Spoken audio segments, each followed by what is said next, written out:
পাপমোচনের আশায় নারায়ণগঞ্জের বন্দর উপজেলার লাঙ্গল বন্দরের ব্রহ্মপুত্র নদে প্রতিবছর চৈত্রের মাসের শুক্লাষ্টমী তিথিতে স্নান করতে আসেন দেশ বিদেশের সনাতন ধর্মাবলম্বীদের লাখ লাখ পুণ্যার্থী। আজ বিকেলে 5:17 লগ্ন শুরু হয়ে শেষ হবে পরের দিন বৃহস্পতিবার বিকেল 3টায়।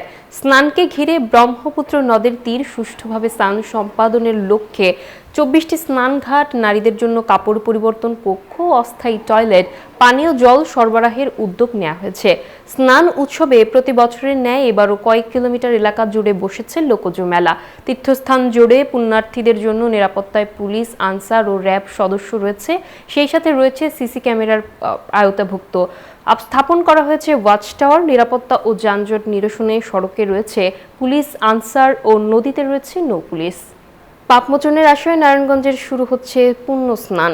এবারও দেশ বিদেশের লাখ লাখ পুণ্যার্থীর সমাগমের প্রত্যাশা আয়োজকদের। বিস্তারিত জানাতে যুক্ত হচ্ছেন সহকর্মী শরীফ সুমন। সুমন, পুণ্য স্নানের প্রস্তুতির শেষ মুহূর্তের কি খবর আছে আপনার কাছে? সেখানে পুণ্যার্থীদের উপস্থিতি কেমন দেখছেন?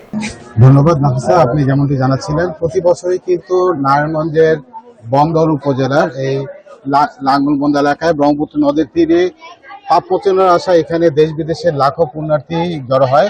আজকে বিকাল 5:17 কিন্তু এই তিথি শুরু হবে এই মহাষ্টমী স্নানের। আপনারা দেখতে পাচ্ছেন ইতিমধ্যে কিন্তু স্নান উৎসবের জন্য তারা জড়ো হচ্ছে, লাখ লাখ পুণ্যার্থী কিন্তু ইতিমধ্যে আসতে শুরু করছে। আপনারা দেখতে পাচ্ছেন এখানে এই কয়েক কিলোমিটার এলাকা জুড়ে কিন্তু মেলা বসেছে এবং এখানে পুণ্যার্থীদের জন্য বিভিন্ন ধরনের আয়োজন করেছে বিভিন্ন সংগঠন। তীর্থযাত্রী সেবা ক্যাম্প রয়েছে বিভিন্ন, যেখানে আসলে পুণ্যার্থীদের খাবার থেকে শুরু করে পানীয় জল বিনামূল্যে সরবরাহ করা হচ্ছে। পাশাপাশি এখানে কিন্তু আপনাদেরকে জানিয়ে রাখি, এই পুণ্য স্নানকে ঘিরে একদম সার্বিক কঠোর নিরাপত্তা বলয় গড়ে তোলা হয়েছে।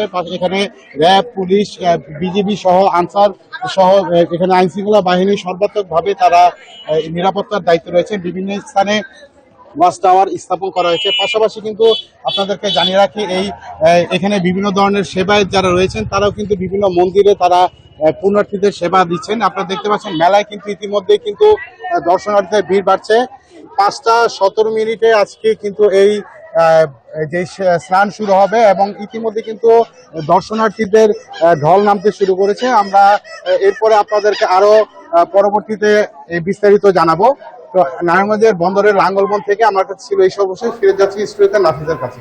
ধন্যবাদ আপনাকে আমাদের সঙ্গে যুক্ত হবার জন্য।